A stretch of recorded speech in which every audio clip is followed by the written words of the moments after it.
Күн сағат 3-те мен Сарыбай ертең үйге қонақ шақырсам деп жатырмын дейді ғой. Шақыр дедім. Мынау ысталған ет па или сол ет па? Сол ет сияқты ғой мынау. Мынау ысталған ет точно. Мынау свежий қазы жарайды. Ет қазы. Шұжық қой. Мынау қартан. Рулет қамаған ба? Бұны да кептіру керек ше. Біреу қостым ол шұжық ше. Тұзу алып. Қыстан қалған шұжықтар ғой бұлар. Ана езілген шұжықтар. Естейміз саған, а? Бізден бір метр ары кетсең, аяғыңа бір нәрсе жет дейтін жабыстырып қоямыз ба? Не істейміз? Сен іздеп жүрміз ғой бәріміз семьямызбен. Упай, так.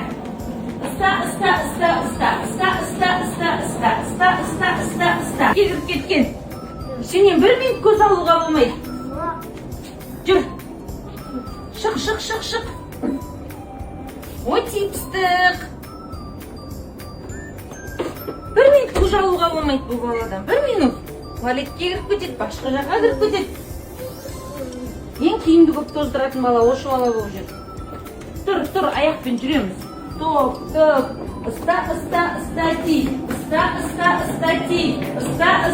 Стати. Бүгін кешке бізде қонақ, бісміллә, асымызға адалдық, басымызға амандық берсін. Бісміллә, жылқының еті. Наңғараңыздар, что? Қартаны әретте жемейсің ғой, қартаның ішіне салынған ет та, общем. Жылқының түрі мынау. Жылқы мен сиырдың етін ажырата алмайтындар бар ғой, мен. Ше күлдіресіздер, қалай ажыратамайсыздар, жылқы мен сиыр ғой. Ет ажыратамайын дейтіндер мені ше күлдіреді кәдімгі. Кішкене ассорти болсын деп, қойдың етін қосқым келген, қойдың еті ізден андай. Бөлінбеген қымап жена, 4 табаққа нормальный ма, 4 тастауға. Мынау жылқының ысталған қазылығы міне. Мынау да жылқының ысталған жая, ысталмаған бұл қыстан қалған жая. Қыстың соңғысында қабырғалары қалған. Осылардың күшпейді жағын сортаға дәм берсін. Мына жақта қыстан қалған шұжық. Қазы мынау екеуі. Мынау тұрғанына біраз болған қазы. Жетеді ау? И мынау қарта. Қартан осы бей саласынан қалай болады? Мынау түріне қап-қара демеңіздер, бұл ысталған қарта. Ысталған қарта ішіне міне қазы сияқты ет салынған. Естесің ба? Сүрленген ба? Қонақ келсе құт келеді, бонусын өзімен ала келеді, тоғызын тастай кетеді деген. Кеше мен трексті қарап отырсам, бір келіншек маған комментарий жазыпты. Рысбаланың етінен десем ғой, 2 қабатпын деп, 2 қабат келіншектерге бешбармақ атса ғой деп. Бұйыртса ертең алла нәсіп. Бүгін қонаққа. Түсінің бай қыз. Ана велосипед, самокаттар жинаңдашы, қып-қызыл ақшаға келді ғой анау. Бәрін жинап қой жерге қаз-қатар тізіп. Осы үйдің байлығындай. Зубочисткалардың өзі неме бітпеді. Ертеңші Қытайға ниеттеніп жатырмын, барған кезде бар ғой. Салфетка, туалетный бумага, осындай зубочистка, қоқачистка деген бәрі үйіп әкеп басама деп тұрмын. Соны Гаухардың магазині ма, брат? Бұл қазір трактор компьютер дейміз. Жен андай кендердің үлкен-үлкендерін жақсы жейді осы. Бала шаға да бәрі. Макси деген сияқты, кендердің шоколадтары. Жен кетсік. Так, не аламыз жен? Қарбыз аламыз, голубика аламыз. Гвоздика деп жазып жепсің ғой маған. Мына қызға сүт бар ғой, голубика ғой. Қарбыз заказ бердім, голубика и тәтті алу керекпіз, жүндер. Үй тап-таза жинап қойыңдар. Салат әпше. Өлі, осыңыз амадын аяқтар. Мына үйдің адамдарында да, балаларында да қызығушылық қамағын ешқандай ше. Мына жерде мына борг дегеннің 4 сыйлығы тұр. Біреуін өзім сатып алдым, біреуіне маған сертификат подарить еткен, сертификат берген, сол осы магазиннен. Өткенде көрдім, осы магазиннен бір нәрсе алады екенсің ғой сен деп. Бопты әкел дедім, сол сертификатына барып, мына екінші заттап алдым. Аяқтағы заттар сыйлыққа келген. Мынаны сатып алдым, мына үшеуі сыйлыққа келген. Ашып көру. Мынау не екен? Ойпырмай, мынау не екен деген қызығушылық жоқ қой мына үйдің адамдарында ше. Тоба, таңғалам е. Нағын кеше спорт мастер адамдарында ше. Тоба, таңғалам е. Наны кеше спортмастерден ойбай деп сөйледі, сойған қырылыспен алды. Баласы, үлкені ашып көрген жоқ. Оны мына жақта ырысбала деген бір ешек алып берді ғой оны. Ана бала құламасын. Жазды аяқ киім алу керек. Бір алдашы аяқ киім жоқ ше. Мен де андай жаз біте ма, қайтып жаз кимейтін адам сияқты бәр зат таратып тастаймын ғой. Қыс біте ма, қыстың киімдерін таратып тастаймын. Келесі жыл дейді отырам. Бала қалып қалмасын, әй.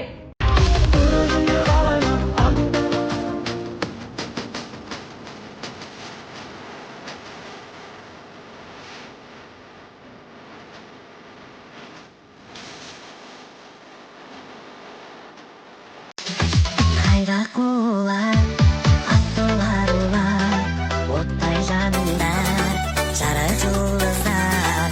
Қайда құлар. Қонақ күткен жақсы көрем да, бірақ мен қонақтан да кейін қонақта әдебіліп жүргім келеді да ше. Рома үсті маған аяқ астайды да, мен іштен кейін заказ беріп, дұрыстап ойымдағыдай үлгермей қалам ше. Мысалы мен қонаққа міндетті түрде тәттіні тапсырыс беремін алдын ала ше. Қазір тапсырыс берсем, амайып тапсырсын өйткені. Қалай таңертең сен кешке торт берші деп айтасың. Мен ойымдағыдай қонақ күтпесем ерінші бекем. Сосын ұрыс шығарам үйде. Асылар ұлар, оттай жанымдар, жарық жұлдыздар. Қайда жанымдар.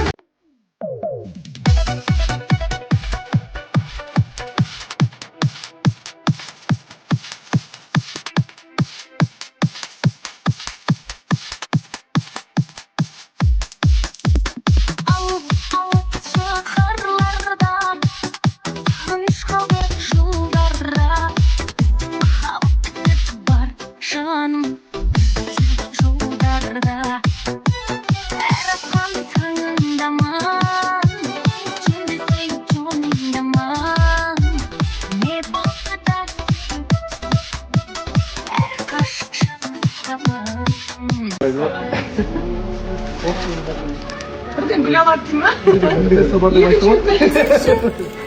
Чемкенский қыз ғой. Неміс қайда oldu siz? Неміс келді, неміс. Неміс табылып сол қандай неміс деп болды?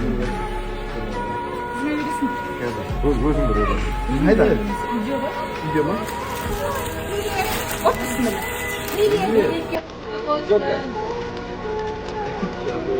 Ау.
Zvollatın sayım olup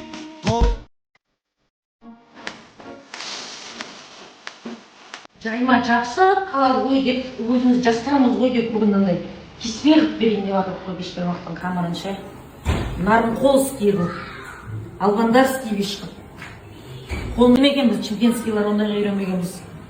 Көрейік енді болмасаң да ұқсап бақ деп. Бисмилля. Қонақтарымыз тойдан кейін барлығы сөйтіп келіп жатыр. Жан жақтан келіп жатқаннан кейін бүгін енді келген пайдаланып тойдан кейін бәрі отыз бірге апарып күту керек болдым. Давай біздің үйге деп.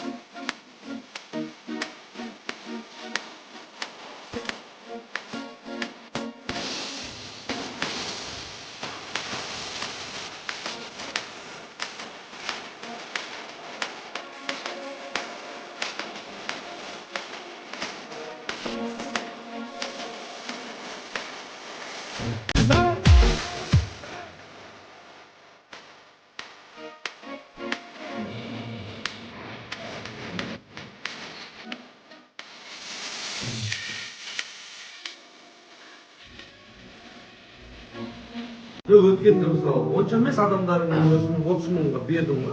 Бүгін не қойшы сынап не қылсын. Әй, бір-ақ адам берді ғой. Мен де ойласайdım. Мынау келіп қойған мысалы, мына кісі келіп қойған. Жоқ, мына кісінің 10 авторитетке татиды ғой. Европа. Европа. Берсе бір 30 мың теңге бір орнына тұрып жүргізейді. Мақұл. Европа ба? Елдің көзінше бөлек, кейін өзіміз Кейін бір сахна жауып жүресің. мақұл болды.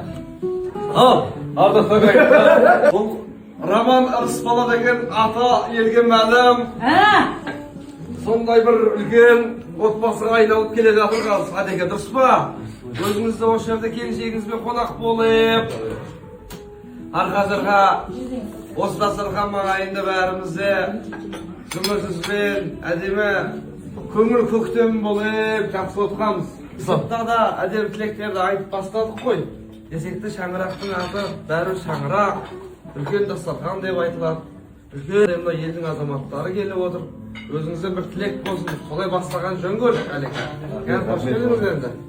Евровоз болду. Қайда? Бермей-ақ қой. Дос бергеніңе рахмет. Құдай пейіліңе берсін дегеннен шығар. Мен адамнан сұрап жатсам, Құдай мына жақтан бере салып қой. Мына жаңа ғана екі басшыға көрімдік беремін деп босап қалған ғой. Рахмет. Үлкен рахмет. Қонақ болып шаңғырып жатқаныңызға рахмет. Кеше отырып бір әңгімеден өзім қонақ болып шаңыраққа келді. Шаңыраққа келгенде қонақта болуымыз барлық жерде, мысалға бүкіл жерде. Бірақ шаңыраққа келген басқаша сезді. Үлкен рахмет. Шаңырақтарыңызға шаңырып шаңыраққа көрсетіп жатқандарыңызға. Сіздермен танысып жатқаныма өте қатты қуаныштымын. Клубқа кіріп жатырмын деп отырмын ғой, бағана жайлап өзіміз сияқты болдыңыз, күшті болдыңыз. Тиеле отырып, етті жеп, ет деген керемет болыпты. 4 айға жеп алайыншы деп жеп отыр. Бөліп алып кетіп қалмаңыздар. Рахмет үлкен. Шех Ризат, давай, уну.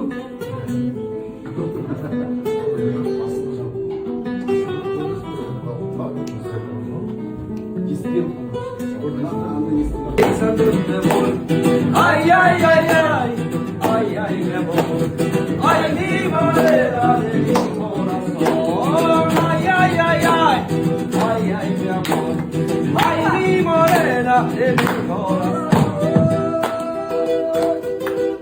ay bir liste kapalı mı? Давай. Ay ay ay ay ay ay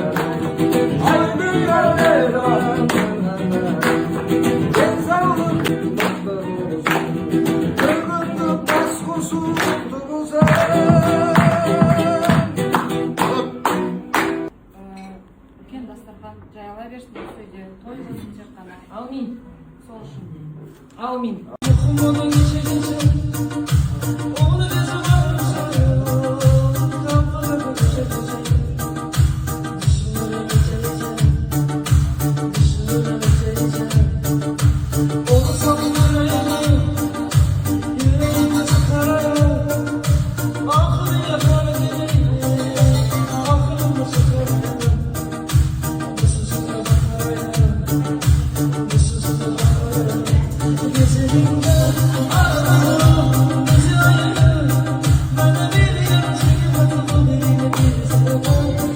Başka yapsamaydı olmuyor.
Біз қонақ күткенде таңға дейін күткенді жақсы көреміз. Таңғы сағат дәл қазір 6:40 болып жатыр. Қонақтарымыз үйден далаға ауысты. Мен қазір енді бас жазуға дейін сорпа істеймін деп жатамын мына жерде. Зор боламыз қазір. Таңғы сағат 7:30. Кеше кешке 7:30-да келіп едіңдер ғой сол. 12 сағат болды жүргенімізге. Қашан келсең өйстіп романы әпкен шамыраған досымдай кемпейілдігімен сорпа қайнатып отыр. Үй тұлған қойдың етінен сорпа. Әне. Қазір ішеміз осыны, Құдай қаласа. Завтрак осы жақтан сәлден кейін обед ішеміз. Сонымен Ужинға ұйықтап тұрсақ, оған енді әпшім ужин дайындап қоятын жер десе. жаңа бір қуырдақ па, плов па. Мантал. Зор. Алла разы болсын әпке. Ой, пожалуйста, все. Міне. Oldu. Погода бүгін күшті болып тұр. Осындай. Қайнатпа сорпа, міне. Дайын болды. Қазір қонақтарымызға құйып береміз.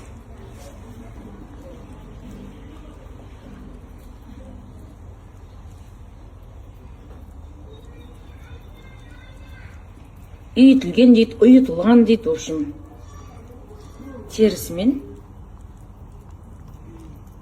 дәм бөлек болады. Күнде жеуге келмейтін шығар енді, бірақ арасында сағынып бір бешбармаққа қосып, осылай сорпа істеп, кейде бір сірне жасасаң енді кайф қой.